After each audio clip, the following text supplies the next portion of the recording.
live long and prosper. So in this video series, I'm going to be talking through the social justice elements of every episode of the original series of Star Trek. The thing that inspired this project was actually a Fox News article which argued that Star Trek has in some way betrayed its traditional commitment to sort of political neutrality or middle ground by embracing progressive politics. In this series, we're going to see that Star Trek has always embraced progressive politics, and it's always been aspirational for social justice in various senses. I am taking a broad perspective on social justice here, so that may include multiple different types of social justice, whether that's racial, whether that's economic, whether that's religious, whether that's abilities, gender and sexuality, anything broadly considered. I will go through every episode. Some of the episodes I will interview fellow Trekkies and talk with them about it. And then below, in the descriptions, I will give you additional information about the episodes, particularly their original air date, who wrote the screenplay, and who directed that episode. I also want to dedicate this series to my dad, Michael Allen Zapkin. He was an OG Trekkie from back in the day, and it was watching the original series with him that I came to love Star Trek.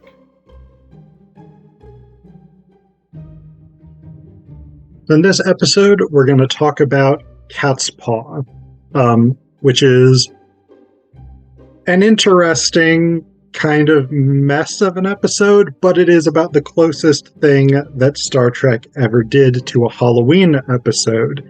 And so I'm joined for this video by one of the greatest living, dead, or undead scholars of horror literature, and one of my academic role models, Kevin Wetmore. Kevin, thanks for joining me. My pleasure, sir. Thank you for inviting me. So I'm going to let Kevin introduce himself, then we'll talk briefly, give a brief synopsis of the episode, and then we'll start talking about all the fascinating stuff in Catspaw. Sure. As mentioned, my name is Kevin Wetmore. I'm a professor of theater arts at Loyola Marymount University. I've written or edited about 36 books on a whole variety of subjects, everything from African adaptation of Greek tragedy to cannibal monsters, and a lot of stuff in between. I just finished editing a collection on the musical Hamilton. But I also write a great deal on horror and science fiction. I have a book on the theology of Battlestar Galactica, another book that's a post-colonial critique of the Star Wars films, the first two trilogies. And I've also written a great deal about Star Trek because I've been a fan of it since I was 6 years old, back in the 1970s. So I love to talk TOS, as we Trekkers call it, the original series. I thoroughly enjoy Catspaw. I know Phillip called it a mess of an episode, but I love that adorable little mess. It's got so many wonderful things in it, and have been a big Trek fan my whole life. And I'm delighted that people are taking it seriously academically finally. So that's fun. Yeah. So Catspaw is not bad. It's a mess in the sense that there's a lot of stuff that doesn't really make any sense. Nope. A lot of plot holes, a lot of weird stuff for the sake of weird stuff. It's a good mess. So basically, we start with Scotty and Sulu and random crew member who is never ever important in the series ever again, even though he's not wearing a red shirt. They're down on this planet. Crew member beams back up, falls over dead. They got that great like horror movie thing where he's just got his mouth slightly open and a ghostly voice comes from the open mouth and says, "Captain Kirk, leave this place or die." Which, of course, naturally means that Kirk, Spock, McCoy need to go down to the planet and figure out what's going on, also to get Scotty and Sulu back. So they're wandering around. Nothing on the planet resembles what their instruments showed. There's a bunch of fog. There's a castle. There's a lot of wind, etc., etc. This very sort of gothic type setting. And so naturally they go into the castle, where they meet first a cat, a black cat, or actually sort of brownish black cat, but that's splitting hairs. Then they meet this dude named Korob. Basically, Korob is like, hey, I can transmute matter with my mind. I have telekinesis, I can control people's will, etc., etc. I want to learn about your technology for some reason. Korob is hanging out with the black cat, who then sort of leaves the room and comes back as the woman Sylvia.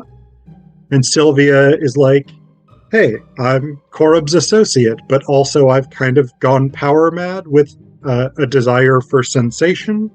And so I'm going to threaten to destroy the Enterprise with sympathetic magic if you don't do exactly what I say. And then basically I'm going to take over the galaxy, and there's nothing you can do to stop it because I have ultimate power. Korob is kind of like, maybe this isn't the right thing. Maybe not what we're supposed to be doing here. And then Sylvia's like, yeah, well, I've changed the plan, so I'm going to destroy you now. So basically Korob sort of springs Kirk and Spock from the jail. McCoy has by this point been sort of zombified along with Scotty and Sulu, who are under Sylvia's control. Kirk and Spock have to fight the other three crew members and get the matter transducer. I think that's the right one, right? Matter transducer? Yeah. I said it and then it didn't quite sound right. But they have to get that, which Korob had been in control of, but then Sylvia turns into a giant cat, knocks the dungeon door on him, so he's just done. Kirk gets the matter transducer, ends up smashing it, and then all the stuff, all the sort of gothic castle and the fog and all that disappears, and you've just got Korob and Sylvia as these two sort of smallish blue aliens made out of pipe cleaners and stuff.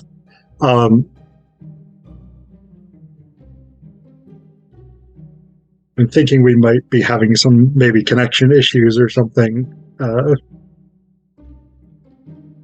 Okay. So yeah, that's basically what happens in Catspaw. So there's a lot, I think, of sort of social justice stuff here. There's a lot of interesting randomness here. Can we sort of start with? I think there's an interesting question that, as a scholar of horror, you will have a particularly good insight into, which is this idea that the symbols of sort of gothic horror are somehow universal symbols of unconscious fear. To a certain extent, yes. Here's where I'm going to become both fan and scholar at the same time. This episode was written by Robert Bloch, who also wrote Psycho and was sort of one of the last correspondents with and trader of stories with American non-Gothic horror writer and well-known racist H.P. Lovecraft. And so Bloch and Lovecraft sort of swapped stories in which they killed each other. And in the 1960s, Bloch was... As you do. Pardon? As one does, yes. As you do. And so Bloch has a whole bunch of Lovecraftian stories. And the funny thing is he wrote 3 episodes of Star Trek, The Wolf in the Fold, What Are Little Girls Made Of, and Catspaw, this one. And I think one of the things that's going on here, The Wolf in the Fold reflects his obsession with Jack the Ripper. Bloch wrote a lot about Jack the Ripper.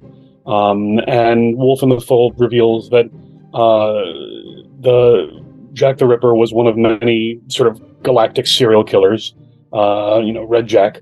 And it's this idea of this entity that travels from culture to culture, feeding on fear and killing people. And then you have What Are Little Girls Made Of, where Nurse Chapel goes and meets her old mentor. And sort of the dark secrets behind his current existence, and we meet Rock, played by the same actor who plays Lurch on The Addams Family. And he talks about the old ones and the ones who made him. And so I would argue one of the things that's going on in Catspaw is this undercurrent of Lovecraftian cosmic horror in which the Gothic horror is just a dressing.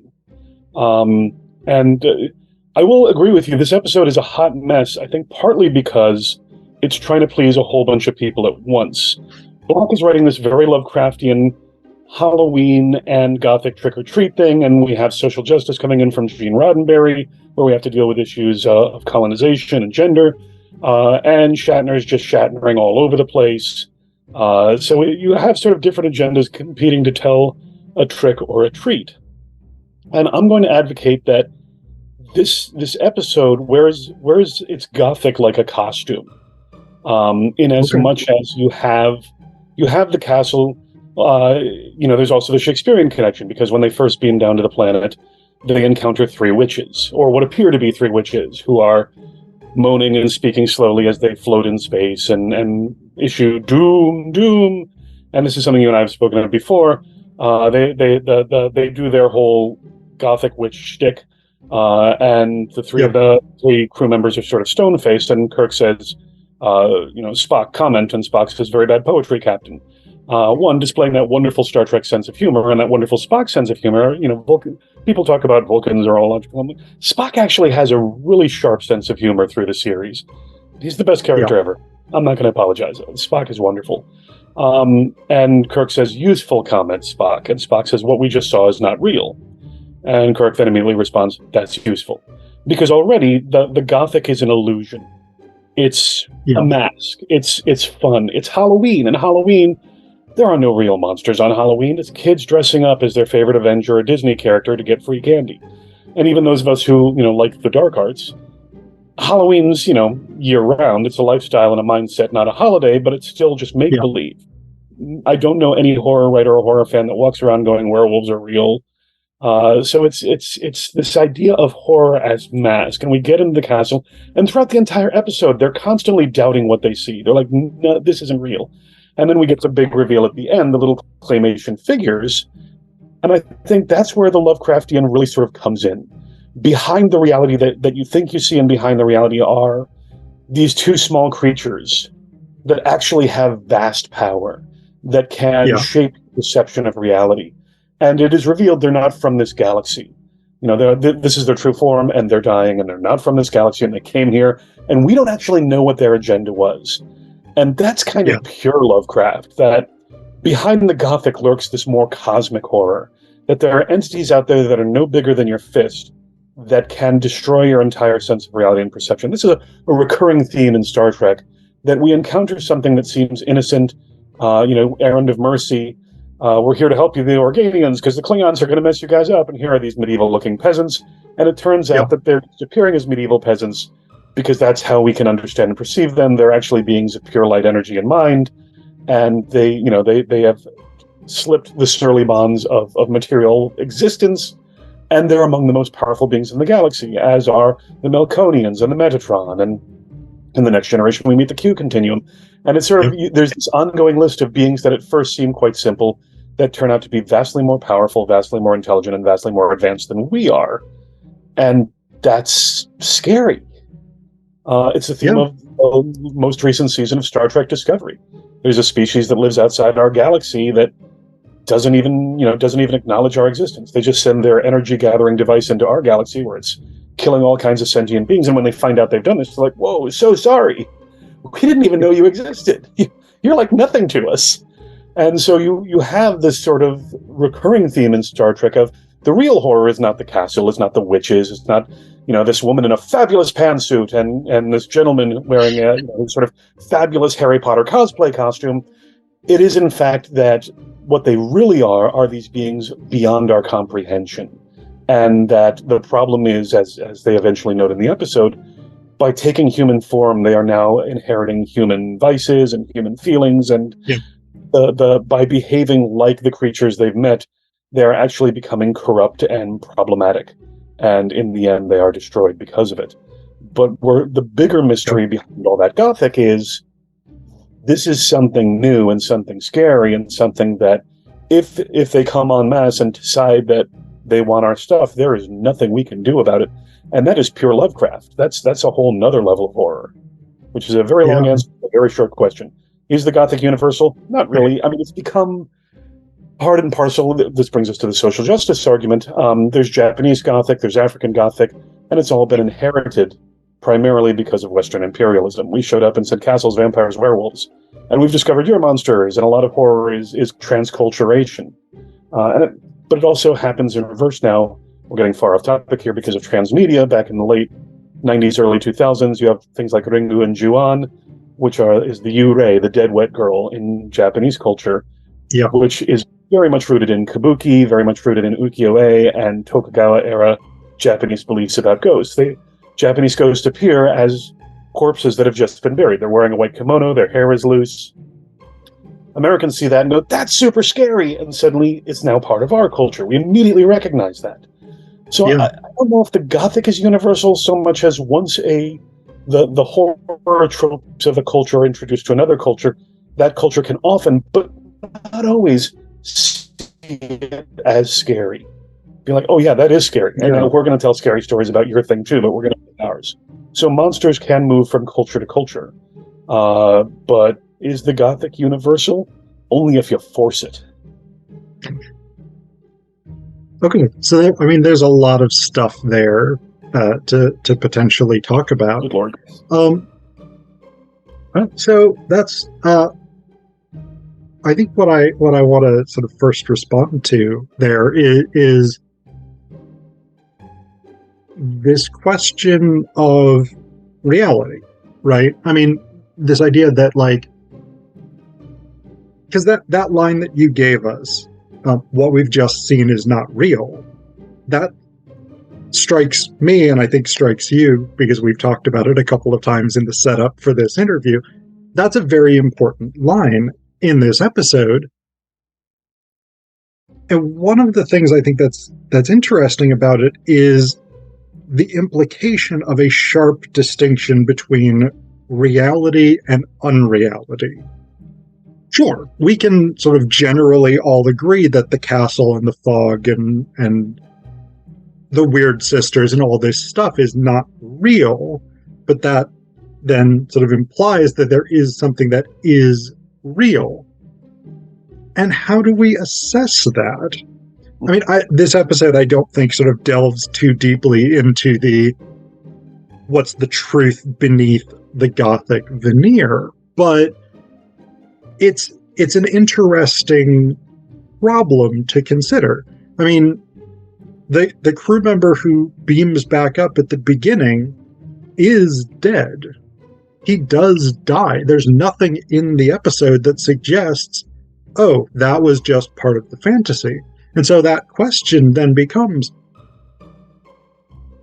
if this stuff, the stuff that looks Gothic, is unreal, but it can have real impacts, what does it mean for it to be unreal? If horror is imaginary, if horror is make-believe, but it can actually hurt us, what does it mean for it to be make-believe? Mm-hmm. I think that's an interesting problem posed by that question of reality here. Well, I think it separates then further into two different issues. The first is reality and unreality, yes, but also reality and perception, which is a major theme in Star Trek, of course. When you look at it, it's, Spock's whole thing is it's not real, but it can kill you. It can affect you. Yeah. And this notion of they alter our perception. And what's the difference between perceived reality and reality anyway, if you believe that it's true? Yeah. And this will come up again in an episode I think you're discussing in a few weeks, The Spectre of the Gun, where Spock realizes the one I was thinking about. An illusion. And I'm smart enough to know that the bullets can't hurt me. The rest of you are going to die. But let's try, and then you got to have the Deus Ex Machina, so let's do a nice little Vulcan mind meld here, and I will convince you that you cannot be killed by the bullets.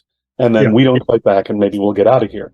So But then also in that episode, Chekhov gets killed, and then they're like, we actually kind of like having Walter Koenig on the show, so Let's he's bring him back to back. life, and the way we explain that is the only thing that was real to him was the girl, which doesn't really make that much sense. But again, Star Trek doesn't necessarily feel compelled to be super consistent It's in terms of all about perception. storytelling and Yeah. Shatner shirtless.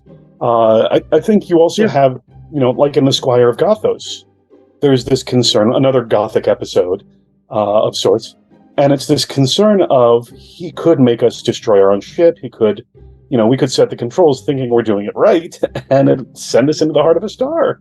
So Yep. they're constantly concerned with perception, and in a whole. Now that I'm thinking about it, everything from the Doomsday Machine to Charlie X is this concern about perceived reality versus reality and what can affect my mind. That Yep. in Operation Annihilate, these things can cause so much pain that people, go insane and do horrible things. So it's this notion of Star Trek, in this sense, is a profoundly philosophical show because, like Slavoj Zizek, they're utterly concerned with what is real and how do we know it's real and how can we convince others of reality and how can you prove that anything's real. And so we have these instruments, and that's that. We come back to the moment with Spock. Useful comment, Spock. What we saw is not real.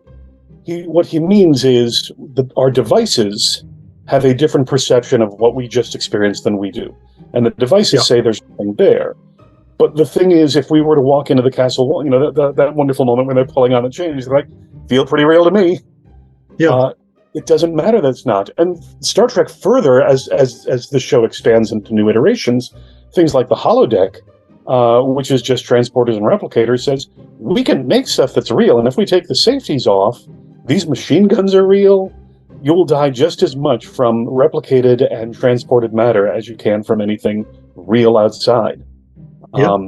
And so the beauty of Trek, for those of us who are geeks, is that it's fun. It's got Klingons and spaceships and fights, but it also continually probes these questions: what is the limit of the human? What is the limit of reality? That in Ship in a Bottle from Next Generation, Moriarty's in a shuttlecraft exploring, but he's sentient and an AI, and was able to convince everyone else that he could step out of the holodeck by putting a holodeck within the holodeck and then moving out of it and convincing everyone we're not in the holodeck anymore, even though they all were.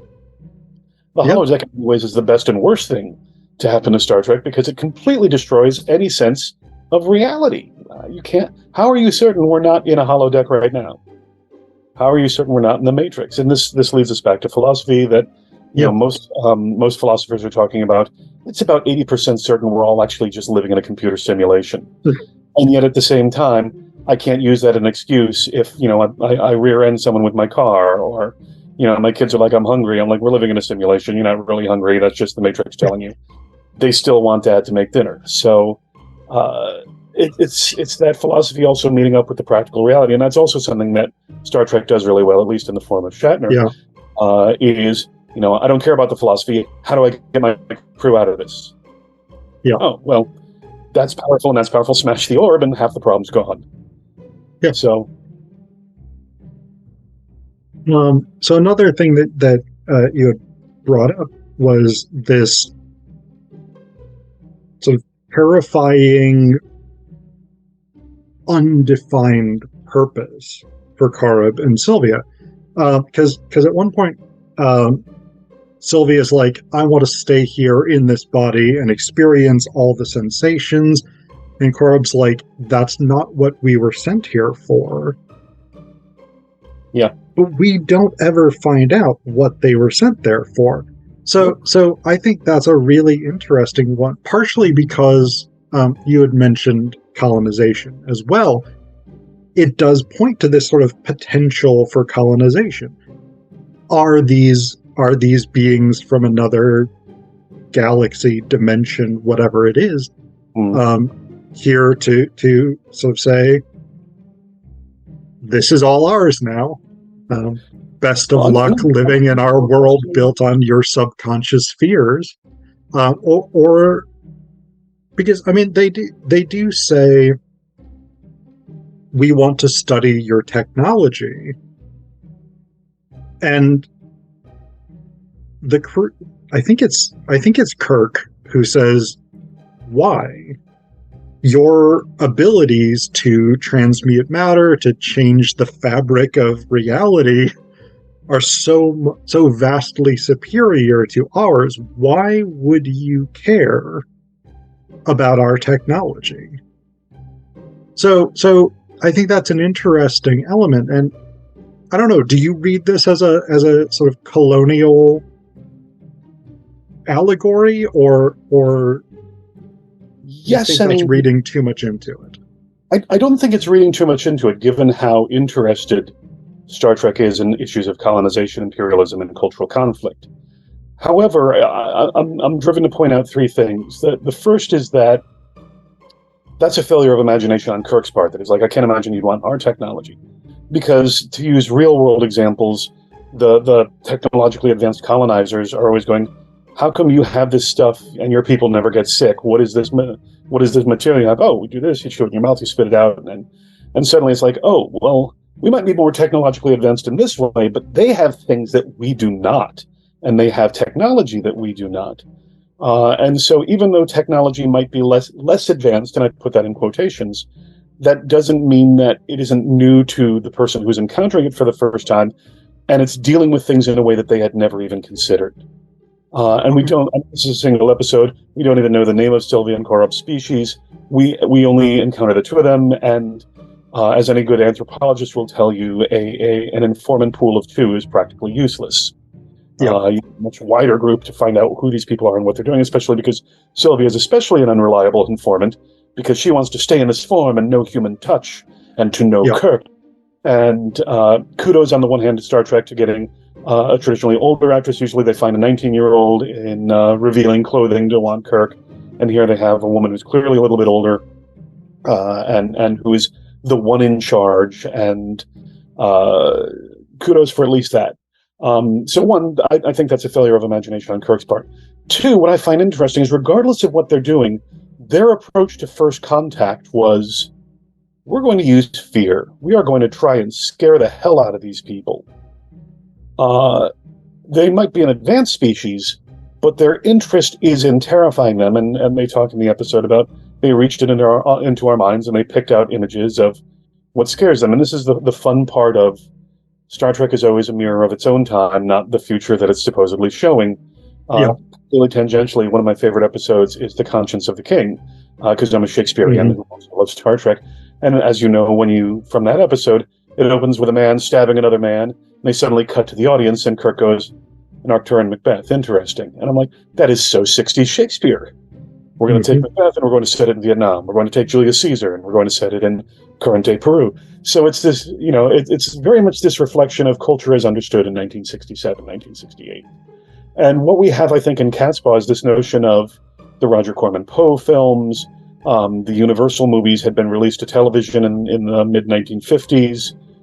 So you have this sort of, we're not quite at postmodern horror yet. This is coming out in the same year as Night of the Living Dead, the same year as Targets, the same year as the horror films that people look at and go, those are really changing what horror is. It's no longer gothic.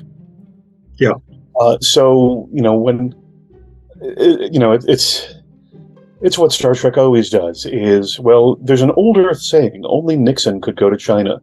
There's an old Earth, and even in the new iterations, they put on the Beastie Boys and call it, oh, we're listening to classical music. And you're like, no, in much the same way that no one would put on green sleeves and be like, oh, yes, and be able to, the average working person can tell you the history of the song. So Trek has always played fast and loose with the knowledge they have of the past, which is, of course, our time. But our trick or treat is a castle, the witches from Macbeth, a big black cat, and that sort of gothic folderol, if you will. But they reach into our minds and they pulled out these images, and I thought, there are so many more effective images if you really want to scare these people. Part of the problem is they're just not scared of them. The gothic doesn't work. You can be scared to death, but it's not because we saw witches and all that. It's because you have this mind-altering wand device. And you want to scare people? Show them the Doomsday Machine. Show them the Horda that doesn't have an agreement with us. Show a ship whose warp core is about to explode. There are many more things that would create incredible fear in them. Show them the salt monster from the Man Trap.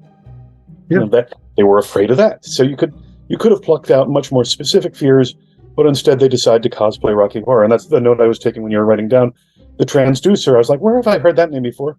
Oh, of course. In Rocky Horror, the transducer is the device that Riff Raff and Magenta use to turn them into statues so that they can do the floor show. The Medusa transducer. And so there is this sort of technobabble aspect to it. We're going to call it the transducer. We're not going to explain it. We're not going to tell you who they are. But, and I hate to keep circling back to Lovecraft, the oldest and deepest fear is not of castles, black cats, or witches. The oldest and deepest fear is the unknown. And that's sort of the true fear that I think the folks on the Enterprise might have a slight frisson of, is we don't know what this is. But from the very beginning, they're professionals. Their job is, we don't know what this is. Scan it, analyze it, turn on the universal translator, have a chat. And then Sylvia and Korab are like, well, we tried that whole fear thing, and apparently that's not working as well as we had hoped. So now we're going to talk to you, and we're interested in your technology. And Kirk's like, we could have a conversation, but this stuff has got to go. And then when the two of them begin fighting and she goes psychotic, okay, well then, as Kirk does best, well, I'm going to smash it. Yeah. And that'll solve the problem. Smashing solves problems for Kirk. Just smash it a little. Yeah. So there's this overlay about not so much colonization as they're kind of doing what the Star Trek crew does. They're in this new galaxy. They're here to explore strange new worlds. Yep. But I keep coming back to this idea of clearly A, no prime directive, which is more honored in the breach than in the observance anyway, and B, the idea that when we first encounter a culture, the first thing we should do is scare it. Whose first contact, protocol is that? And the fact that it is that, what does that tell us about this species? Which again brings me back to Lovecraft. Fear becomes a power, a form of power and authority. Fear becomes a way to control those who don't know why the things are the way they are. That unknown is a very powerful thing. But the fact that they're so patently ridiculous about it, I mean, they're goofy as aliens. And even the crew acknowledges, like, these guys are kind of goofy. That's a paraphrase from Spock. These guys are kind of goofy. I don't know what they're doing. Okay, well, let's play coy, find out, and then deal with it. And then we're left with two dead claymation figures, and all right, moving on. Next episode of our lives. Yeah. So I'm interested in this point that you brought up, that their first contact policy seems to be to scare them. We may get that, and I'm just not remembering it. Do we get that from Korab or Sylvia? Because I think that gets established by Kirk and Spock when they're chained up in the dungeon and sort of trying to figure out what's going on. But then at the same time, you've got Spock's other speculation that, like, oh, they reached into the human mind in much the same way that Inspector of the Gun, the Metatron, reach into Kirk's mind and say, your ancestors were gunfighters in the Old West, therefore that's how you die. To the OK Corral with you. I mean, Spock does sort of speculate that Korab and Sylvia reached into the human mind and thought they were getting like normal human stuff, and then were very, very surprised when the crew was like, this is weird, right? In much the same way that, like, again, in Squire of Gothos, Trelawney is like, yeah, this is just normal human stuff, right? And they're like, no, this is from hundreds of years ago. Like, nobody dresses like this. Napoleon's not running around anymore, and he hasn't been for centuries. Mm-hmm. So Squire of Gothos explains it by explaining that Trelawney is a child. He glommed onto the thing that he thought was interesting and fun. And credit where credit's due, William Campbell should dress and act like that all the time. He is just a treat. Yes. So what's weirder is Sylvia and Korab are clearly presented as adults. And this is the way they went. And I also, I question, they never confirm or deny any of that. They're like, well, we're just doing something. Spock surmises this, but the question I have is, one, who on the Enterprise is just carrying this around in their mind? Is there still trick-or-treating in the 23rd century? Yeah. I find that difficult. Halloween is eternal. Yes, no argument from me. And in fact, as we were talking earlier, it's a part of the cause of the never-ending racism towards Spock by his own friends, where Spock's like, trick or treat, Captain, and Kirk's like, Halloween. You'd be a natural. You'd fit right in on Halloween. Implying Spock is constantly wearing a horror costume. Yeah. Come on, man, that's your best friend. There was a meme a few years back it was just a picture of Spock and McCoy. It was like an inspirational poster. Picture of Spock and McCoy, and across the top it said prejudice. Underneath it said, in fairness, he was green-blooded and pointy-eared. And it's one of those things where everything they say to Spock throughout the episode, anytime anyone gets mad at him, is to immediately go full racist against him. It's one of the more paradoxical and disturbing elements of Star Trek, I find. But at the same time, going back to my original point, who is dwelling upon Gothic horror on the Enterprise? Who has that in their mind? And if they're reaching back atavistically to their studies in 8th grade social sciences at the Academy, where they learned about the history of Samhain and trick-or-treating and Halloween and Gothic horror, okay, it's a crew of 430. Maybe there's one person who has like a Lon Chaney Dracula poster on their wall of their cabin. But I think Spock is sort of reaching there. He's pulled the images out of your mind, but those aren't the foremost ones. Those aren't the only ones. They could have just as easily ended up in a beach movie. They could have just as easily ended up in an action adventure, The Spectre of the Gun, because Kirk. Yep. They could have just as easily ended up back in the days of Archer's Enterprise, because this is all in their past.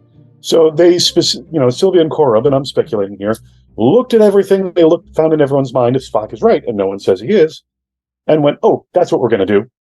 That'll be fun. So either it tells you something about, here's where we get into, back again, science fiction as philosophy. How do we communicate between species?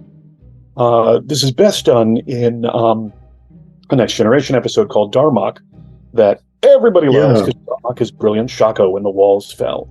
And it's this notion of, if you have a language that's entirely based on metaphor, allegory from your cultural history and mythology, it's really hard to communicate with you because we don't share those codes. And this comes up in the film Arrival. This comes up in the new season of Discovery. How do we communicate? We can use mathematics. We can respond. But you're never quite certain, even speaking the same language with the same cultural background, such as you and I, if I say chair, you and I are now immediately thinking about two different chairs. How can we hope to communicate across... How can we hope to communicate across galactic species? That's one of the great lies of Star Wars, is that everyone walks around and most people speak English, and we are all able to jump from planet to planet and communicate. It's anyone who learns a foreign language knows this inherently, that that's not how communication actually works, and it's so culturally loaded that so I find it fascinating in this episode that they're like, what is the best way to communicate with these people who learn about their technology? Halloween. Now, if I were part of the landing party, I'd be like, I'm staying. Me and Sylvia, I'm going to stay with Sylvia. We got this going. We'll figure this out. This is a communicator. This is a phaser. This is a tricorder. This is one of our old Earth Nintendo sets, because you got to always work in the classic technology.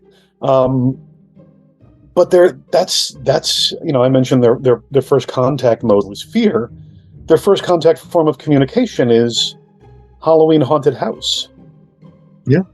But it's just these two. Again, we know nothing about their species, and even Korob's like, this feels ridiculous. I'm wearing this thing. This feels dumb. What are we doing and why? And Sylvia's like, I want to feel things. Okay. I do want to talk about Sylvia, because there's a lot I think that can be said. But really, before we do that I think actually brings it interestingly back to the question of colonization, because that's one of the big issues in a lot of colonial first contacts. There's a play that I'm going to be writing about called Hurai. I can't think of the author's name off the top of my head. It's an adaptation of the Bakai, I think, set in colonial New Zealand. And one of the big issues between the British colonizers and the Maori is they're using the same terms, but because these terms are culturally loaded, they mean different things to the different characters. So what one European character may say bravery, and that means one thing to him, but the Maori character he's speaking to, it means a completely different thing because it's culturally located differently. So that's another sort of element of the colonial subtext of this episode, that difficulty of communicating when you're dealing with people for whom words may mean different things, even if you're using the same language. Sure. But there's also that colonial narrative of the person who abandons the mission, and this brings us into Sylvia. Yeah. They might be here to colonize, they might be here to get technology, they might be here, we're still not sure. And Sylvia's like, I'm abandoning just to observe, maybe. I want to, quote unquote, go native. I want to live like they do and do what they do. And maybe I'll go back later once I get bored of that. But I'm no longer But also I want to live like they do without giving up my telekinetic and transmutation powers. I want to be human, but also have the ability to bend reality to my will. I think that's an interesting tension. But isn't that also the narrative of every, sort of, let's be honest, of every sort of white man who goes native? Tarzan already knows how to read English, even though he's never spoken it. He recognizes his name Tarzan, and all these other animals that cannot speak are the Bogani and the Tarmangani, and they all have the animal names, and he just translates them into English, and he wants to keep his abilities. He wants to be Lord Greystoke, but he is also able to move freely among Africans and the Bogani, and it's sort of that one, that doesn't feel real, and two, so you want to be a part of this culture and embrace it and experience it as they do, without giving up any privilege, without giving up any technology, without giving up your identity as an outsider as well. And the assimilation means you don't get a choice, but chosen assimilation means it's not quite possible because you can always step back out again. Yeah. I think let's shift to talking about Sylvia in a bit more depth. Her whole shtick is, I want to experience things, and I want to make out with Kirk, and I want to stick my hand in the fire and find out what that feels like. It's whatever it is. I do think it's significant that they've chosen the sort of female embodied creature to be the one who becomes obsessed with stimulation and experience. I'm not surprised at all. That's part and parcel of Western culture. I don't say it's surprising. Reasons. I think it's significant. Fair enough. I stand corrected. You're right. Yeah, well, so I mean, because that's one of the things. Like, I just rewatched I, Mud, for instance, and one of the things that really struck me in that episode is the androids offer McCoy medical knowledge and experimentation, offer Spock scientific knowledge and experimentation, offer Scotty the ability to build anything he wants. They offer Uhura an android body that will stay young and beautiful forever. And I mean, we see this kind of issue across a lot of Star Trek because, again, as much as it's sort of imagining a gender egalitarian future, it is still a product of the 60s. And so its version of gender equity does tend not to be all that equitable, even from the perspective of the 21st century. But that idea of like, oh, women are unpredictable and irrational and easily sort of swayed by pleasure or sensation or whatever it is very, very old anti-woman idea. But I think the other thing about it is it's an idea that's very concerned about the countercultural movements of the 60s, right? I mean, you have the emergence of the hippies, the flower children. You have the emergence of LSD, and pot to a lesser extent as sort of mind-altering substances. Oh, open the cosmic door in your mind and whatever it is. And in many episodes, The Way to Eden, for instance, Star Trek seems very skeptical of the potential dangers of the countercultural movements in the 60s. Well, yeah. So, like, what do you make of that? What do you think that's? For all of it's being lauded as a progressive television series, and make no mistake, Star Trek is a progressive television series. Yeah. It's still rooted in the patriarchy. It still has, it's the product of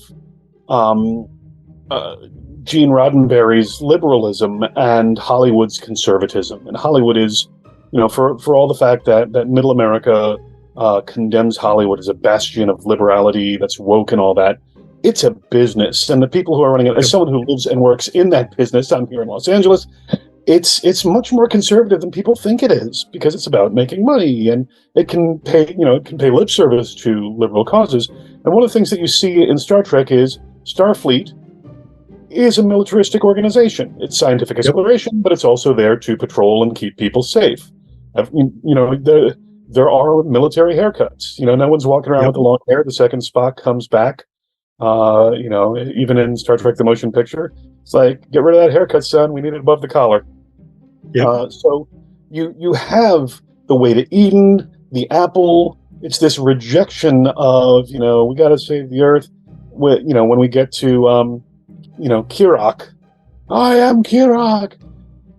It's presented as, this sort of return to paradise, this side of paradise. Anytime Star Trek mentions the word paradise, it is always a paradise with a snake in it, and it is never what those hippies think it is. And so there's this fundamental distrust, yes, of hippies, yes, of the counterculture, but also of idealism in a sense, other than Star Trek's idealism. Star Trek posits this very ideal view of the future, but people are like, hey, we can get back to the way things were. Why would you want to? We have transporters. If you reject the transporter, The Way to Eden is a very goofy episode, but over and above it, it is the one that between the hippies themselves and the doctor who leads them, it's clear, like, okay, Timothy Leary over here is going to take them to the poison planet, and they're all idiots. And that just, there's a little bit of Gene L. Kuhn in there going, stay out of Haight-Ashbury, kids. It's going to be a problem, Stay in school. Don't support Vietnam, but don't go burning your draft card either. Do the right thing, kids.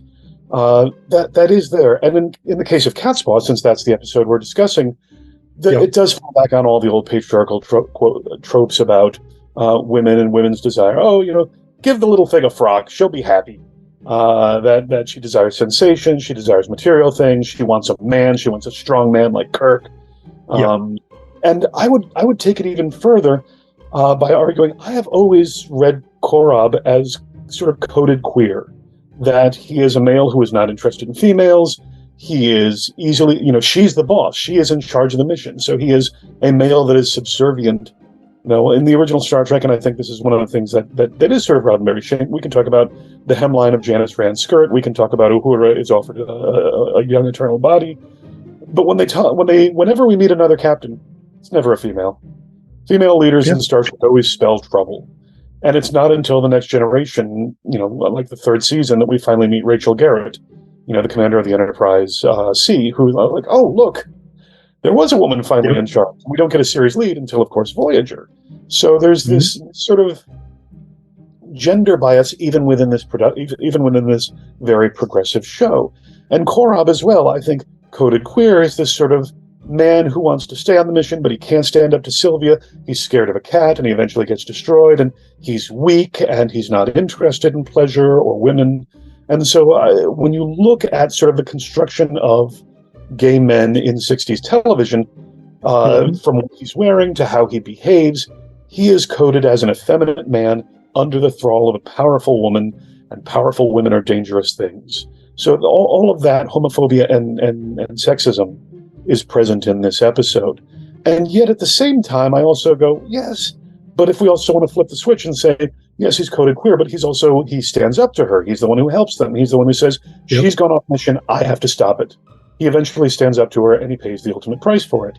She is in charge of the mission, and she is, she's not in charge of the mission because she's, a mad woman. She's in charge of the mission because she's the leader. She's the one who, until she gets seduced by sensuality, is the woman with the plan and was sent by their civilization, whatever it is.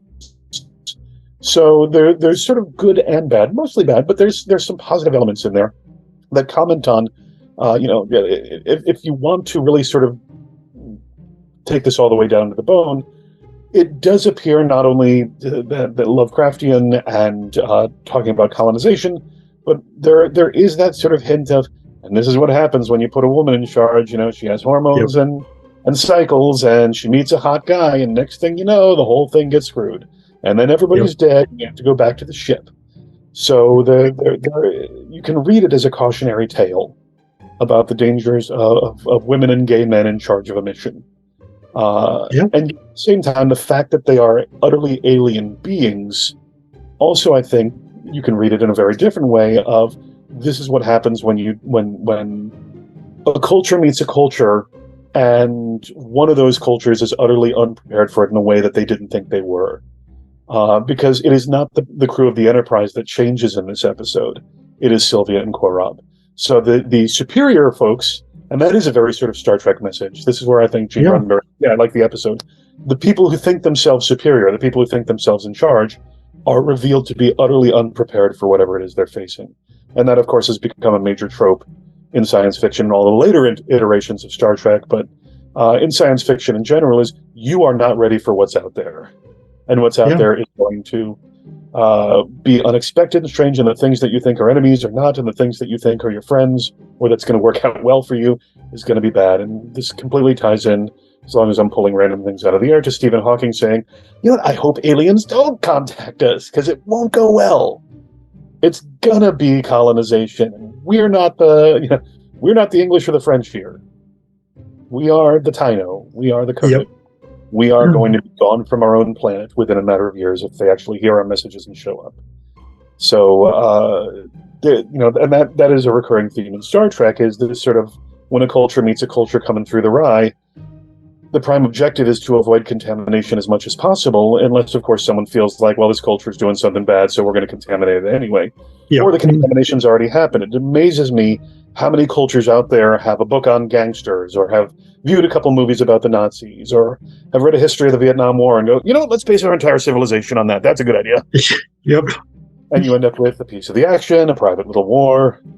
Yangs, Combs, they all taste the same. In the end, Trek is making points, but it is also coming back and back again to this idea of American superiority. Yeah, we screw up a lot, but we're the good guys. Parallel worlds theory, just left, right, and center to make everybody's life easier as writers and set designers and whatever. We can set this in the Old West because it's cheaper. The set is already built for a movie they were shooting down the street. We'll just borrow it. Then we don't have to pay for anything. That is why so many alien planets look like the desert right outside Pasadena. Okay, so I think we could probably keep talking about this episode and about the larger Star Trek universe for quite a while. I do want to keep this video relatively contained, though. So one last, I think, social justice issue: Black cat prejudice. Does this episode reinforce negative stereotypes of black cats? Yes or no? Well, yes, in as much as it also links the cat to Sylvia, that Sylvia is herself a cat. Although, here's where I'm going to sort of flip that question on its head and say the episode's title is Catspaw. And I think people don't actually think about that because the episode contains a black cat. But what is a cat's paw? Do you know what the term means? I don't know that much. I have an inference because I think it was McCoy says something like, "You lured us down here with a cat's paw," Yeah. but I don't know. It's either something that's pretending to be something else, a sort of distraction to pull it in, or it is someone working on behalf of someone else. They send the Okay. dead crewman up to bring them down. And if it is a cat's paw, you brought us down here with a cat's paw. This is, of course, Robert Bloch has a great sense of humor, or had. He's dead now. He used to keep an autographed copy of the Bible on his desk. He's like, God himself endorsed it over to me, and people would believe him. So Bloch's fun. Mm-hmm. And for him, it's that notion of, we're coming back full circle to Lovecraft here. What's behind Sylvia and Korob? They used a cat's paw, but they are also a cat's paw themselves. They are the cat that is designed to lure us into a much larger hole, and Sylvia ends up, as long as I'm keeping up the animal metaphor, screwing the pooch. Otherwise, they could have been the vanguard of something much darker and scarier, but what are they a cat's paw for? What is behind them? And the episode doesn't tell us. Just like we don't know what's behind Rook in What Are Little Girls Made Of, or the ultimate origin of Red Jack in Wolf in the Fold. And this is, I hate to keep going, well, I don't hate it. I actually think it's pretty fun. That anytime Robert Bloch was invited to contribute an episode of Star Trek, he's like, I'm going to give you a little Lovecraft. I'm just going to slide a little Lovecraft into that episode. And they're all tied, all three of them deal with there's something behind this and you don't know what it is, and you will never know what it is. And it's not that it means you harm, it's kind of indifferent to you. Yeah. You're upset. But that is the true nature of the universe. Not that we are stalwart explorers going out and contacting people and strengthening the Federation. It's that, as Lovecraft argues under cosmic pessimism, we are inconsequential. Crushing what he chanced to mold and play, the idiot chaos blew Earth's dust away. We are dust in the wind, to quote the philosopher Kansas. All we are is dust in the wind. Doesn't matter. Which goes right against both Star Trek and Gene Roddenberry's vision. So Bloch is sort of sneaking this incredibly nihilistic, incredibly pessimistic view of the universe into what is essentially an incredibly optimistic show. Not only do we survive the Cold War, not only do we get past it and into the future, and we survive, the Clone Wars and everything else. I'm mixing my species there. Eventually we get to a place where we no longer worry about prejudice, or we no longer have these problems. We no longer deal with money. I mean, we have gold press latinum for when the Ferengi show up, but in the end, the machine over there will make anything you need. There's no need to steal, rob. People can still be bad to each other. I'm sure relationships are healthy and dysfunctional, which every Star Trek ever has shown us, but we survive, we do better, and the galaxy is really cool. And there's fun places and stuff you can go. And that's a very positive vision that this episode says, nah, man, that is an illusion. What you are seeing is not real. That's useful. And yes, at the heart of it, prejudice against black cats. After all, they are harbingers of evil. And they just might be a crazy lady in disguise. Who knows? That's quite possible. Although, actually, my mom has two cats, one black, one orange, and the orange cat is the one who will hiss at you. And yeah, I mean, he's declawed, so he will swat you with his foot, which doesn't actually do any damage. Black cat, perfectly nice. So, it boils down to cat personality. Just make sure the cat is not wearing a crystal pendant, because then that's when you're going to get in trouble. Yeah. Or if we understand from Men in Black, it's an entire galaxy in there. Either way, you're screwed. Yeah, not good. Not good either way. So perhaps we should end with a quote from Tennessee Williams then. The strangest relationship in the world is a man and a cat. I think that's very apropos for this episode. It is indeed. All right. And for thank you, Kevin. Yeah. All right. Well, thank you, Kevin. It's always fantastic to talk to you. I love how much knowledge and how many different connections you bring to any of our conversations. I'm home alone a lot, and it's sad. But thank you. I appreciate that. The job of the scholar is to find the connections and shine a light on them in a way so that no one can ever not see them again. And I appreciate how much you do that as well. I've been enjoying this series, so thank you for inviting me, sir. Thank you. And I look forward to our next conversation coming up in a few weeks, I think. Yeah. All right. You gotta live long and prosper. Live long and prosper.